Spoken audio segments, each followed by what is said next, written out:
Hi everyone, welcome back to another episode of Relationship Talks with Adana. I hope that you all have been doing good. If you are watching me for the very first time on this channel, we'll talk about God, relationships, marriage, and life. If you are not yet subscribed to this channel, can I please ask that you click the subscribe button? Please click the notification sign so that you are informed every time I come live with a video or I publish a new video. Today I would actually like to talk about a topic that I've titled Five Things That Can Quickly Lead to Divorce in Your Marriage, or these five things can lead to a divorce.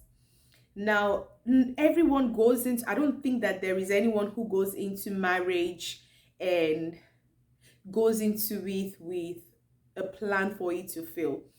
I have actually met a couple of people who have said to me, "Listen, Adeze, if I go into a marriage and it doesn't work, I'm just going to divorce the woman or I'm just going to divorce the man. I am not ready to tolerate any form of nonsense. I'm not ready for this and that." And most of the time I tell them, if you go into marriage with a mindset of divorce already, your marriage, the chances of your marriage surviving the first 5 years will be very, very difficult. And even if it survives for 5 years, the first 5 years, you probably will be struggling a lot in that marriage until you change that mindset. So I generally encourage people not to go into marriage with a mindset of, if this doesn't work out, if this doesn't work out, I'm going to divorce. Go in with a mindset to make it work. Now, when you've done everything to make it work and things are not working, or the marriage, you're in an abusive marriage, then that's a separate discussion altogether. For those who will be watching this video, listen to me. If you are in an abusive marriage, verbally abusive, emotionally abusive, physically abusive, this video is not for you. This video is for people who are in a normal marriage that is void of any form of abuse. And you must understand that marriages will have their ups and downs. Every marriage will have their ups and downs, because as human beings ourselves, we have our own ups and downs individually. So when we come together in marriage, it's just the same ups and downs that we experience individually. We are now transitioning into marriage, and now we have two people experiencing it together, as opposed to experiencing it on your own. That's just basically the difference. So when people think that your marriage is just going to be made in heaven, there will be no conflict, no quarrel, no disagreement, no ups and downs, that's a big myth, and that's a big lie. Every normal relationship or normal marriage will go through trying times, and we'll also have amazing times. And it's our ability to deal with the difficult seasons in our marriages that helps us become stronger during the good times. So these five things are things that can quickly lead to divorce in any normal marriage, not in an abusive marriage. Okay, for an abusive marriage, the first thing you need to do is to leave. You first leave, and then you start to talk about whatever it is you want to talk about, because if your life is on the line, there's no negotiation about it. Okay, there is absolutely no negotiation when it comes to your life. So number one thing that can quickly lead to divorce in any marriage is what? High expectation. A lot of people go into marriage believing that my spouse is going to complete me, my husband is going to give me happiness, my husband is going to always meet my need, my husband is always going to be this romantic, my husband is always going to be there for me, my husband is always going to my wife is always going to prepare the dish, my wife is always going to wake me up with breakfast in bed, my wife is always going to be at my beck and call. A lot of us, when we say I do, we are actually saying I do to the expectation that we are placing as a demand on our spouse. I do to my husband always being, always taking out the trash. I do to my husband always picking up the keys. I do to my husband always making me happy, whether he's happy or not. A lot of us come into marriage with a lot of expectations. And the problem with having high expectations is that the person you're marrying is a human being. A human being that has not been able to complete their own lives. So how do you think they will complete you? The only person who can give you the completion that you seek is Jesus Christ. The only person who can give you the happiness that you're looking for is God. When I hear people saying, I'm getting married because he makes me happy, no, it's just a feeling. You enjoy being with that person. You enjoy the time you spend with that person. There will be times in the marriage where he will not be giving you those type of feelings, or she will not be giving you those type of feelings. And a lot of people feel like, okay, because you no longer make me feel this happy, or make me feel a certain way, how I expect you to feel, or how you used to make me feel when we were dating, because you can no longer make me feel that way, something is wrong in our relationship and it's time to divorce. No. High expectations can actually open the door of divorce in any normal marriage, in any sane marriage. You should never place high expectations on anyone. You should not, as a man, expect that your wife will always be, always be there making dinner after work. You have to remember that there will be days that she will come back from work and she will not be strong enough to make dinner. Instead of it causing an issue in your marriage, you just walk into the kitchen and ask your wife how you can help her, how you can be of help. You don't go start complaining, oh, yesterday you came home, you didn't make dinner for I and the kids, you came home today. Understand that your wife is also a human being who also goes to work, who has probably, even if she's a stay-at-home mom, it's a lot to be a stay-at-home mom and handle kids. So when you see something she used to do before and you come in home and she has not done it, or the house looks a bit unkept, that's not a time to start nagging, yelling, and if that is not controlled, it can lead to conflict. And if the conflict is not amicably resolved in a very respectful manner, it can lead to the gradual deterioration of that marriage. And as a woman, you have this high expectation that your husband will always be there to provide, always be there to tell you I love you, always be there to tell you sweet nothings, or he's always going to be there to pick up the kids, he's always going to be there to make you feel this way. Hello. Nobody should place unnecessary expectations on their partner. Your husband is a human being. There will be days he will come home and is not in the mood to talk. That does not mean that he no longer wants to talk with you. You need to understand what the situation is and not just generalize or just, assume that he doesn't want to be with you, he doesn't want to talk to you. Try to understand what exactly is making him feel the way he's feeling. A lot of us tend to jump into conclusions when we feel that our partner is not meeting an expectation. You need to understand why they are not meeting that expectation. So number one, high expectations in marriage often leads to divorce if not well managed.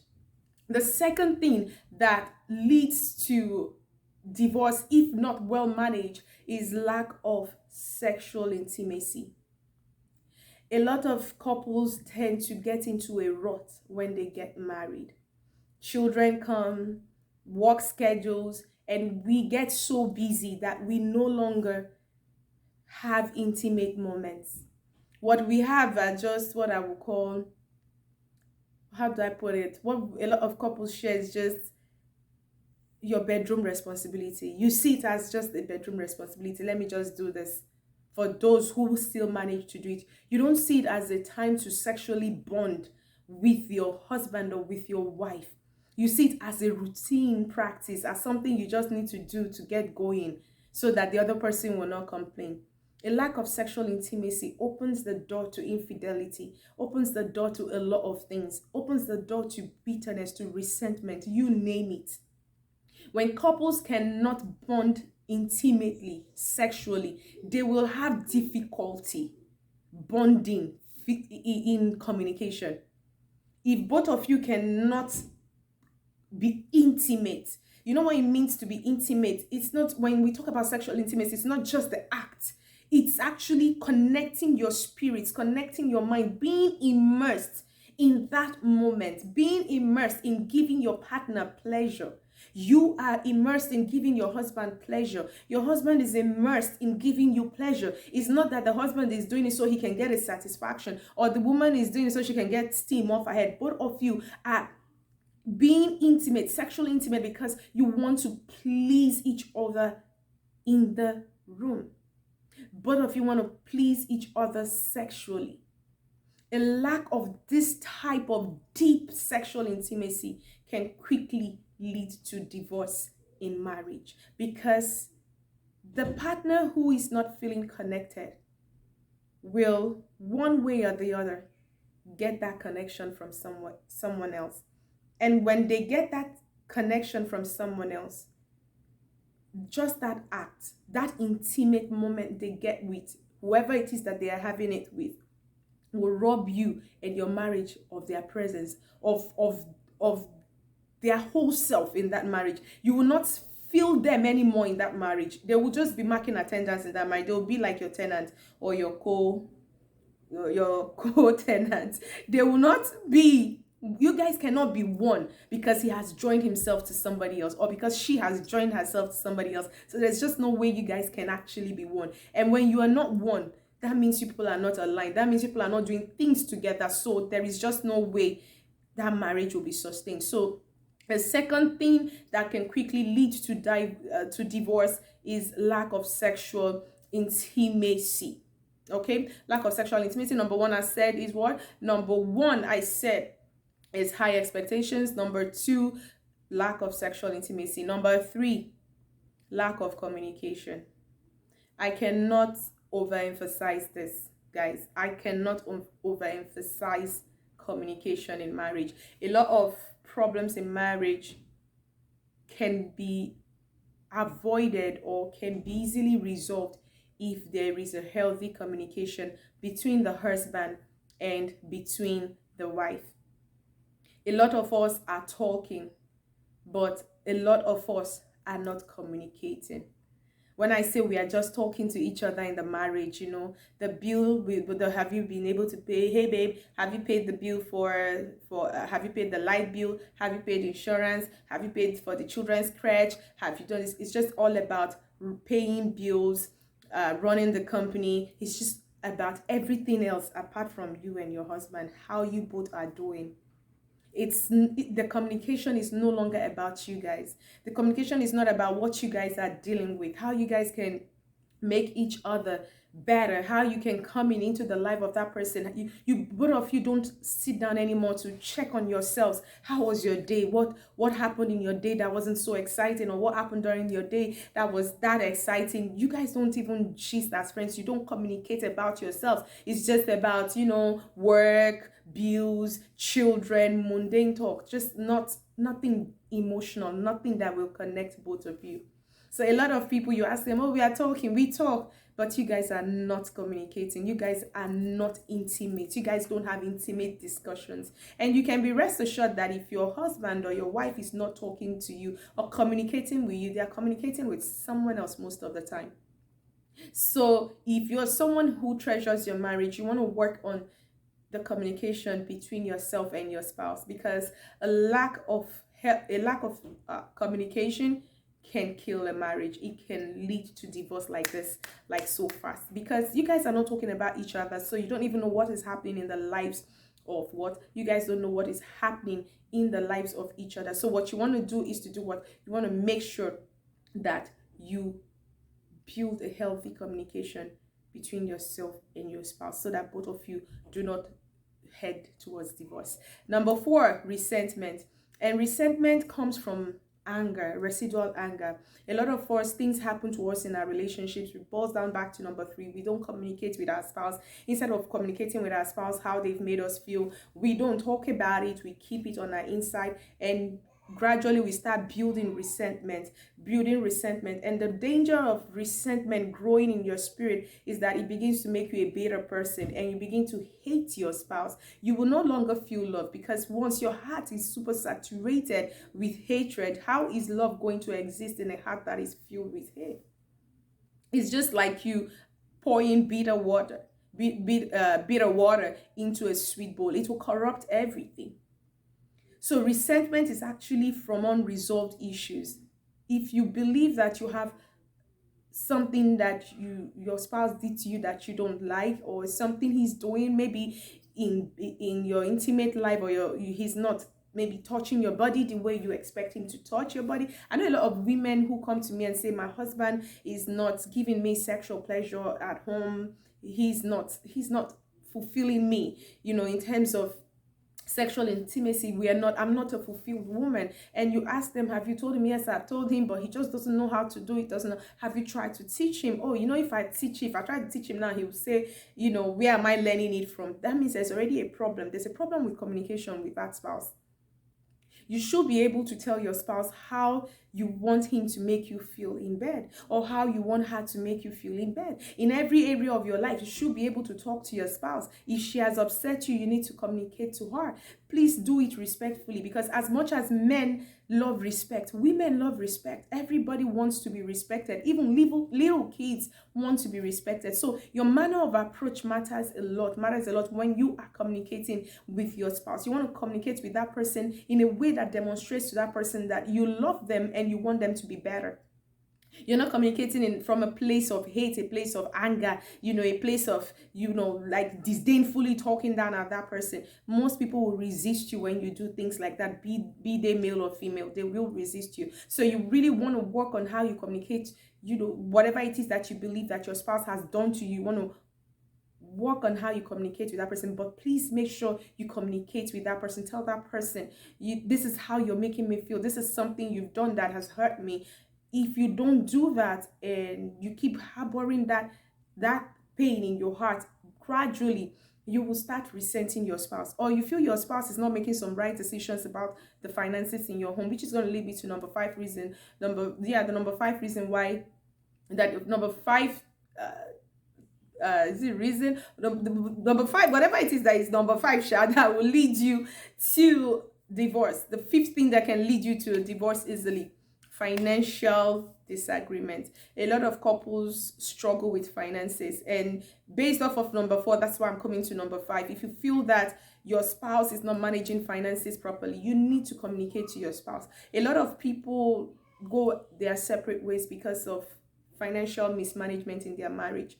The woman does not trust her husband to lead their home, the finances in the home. Or the man feels like, my wife is a spendthrift, she just doesn't know how to manage a home. And all of these things begin to cause issues in the marriage. Once both of you have problems managing funds, or one person has problems managing funds and the person who feels that his or her partner is the one mismanaging funds, if that person doesn't feel like their partner respects their opinion on how they are managing finances, they can start getting resentful towards that spouse. Before you know it, they just dislike you. They just don't want to hang around you. They don't want you to know what they earn. They don't want you to know their income. Why? Because they feel like you mismanage funds. So things like this, if they are not dealt with, can always lead to divorce. So you want to learn how to manage resources. You want to learn how to manage finances. If your husband or your wife talks about this issue and says, or has an issue with the way you are spending money, or the way you're handling finances, or the way you are handling debts, or the way you're handling projects, or the way you purchase things, you really want to sit down and discuss this with your spouse and work on it. Okay, you want to work on it so that it does not deteriorate your marriage further. I hope that you all have enjoyed this video. If you have enjoyed this video, please do not forget to hit the subscribe button. Please click the share button as well, so that others can be blessed. Till I see you on my next video, please avoid these 5 things so that you can divorce proof your marriage. God bless you all.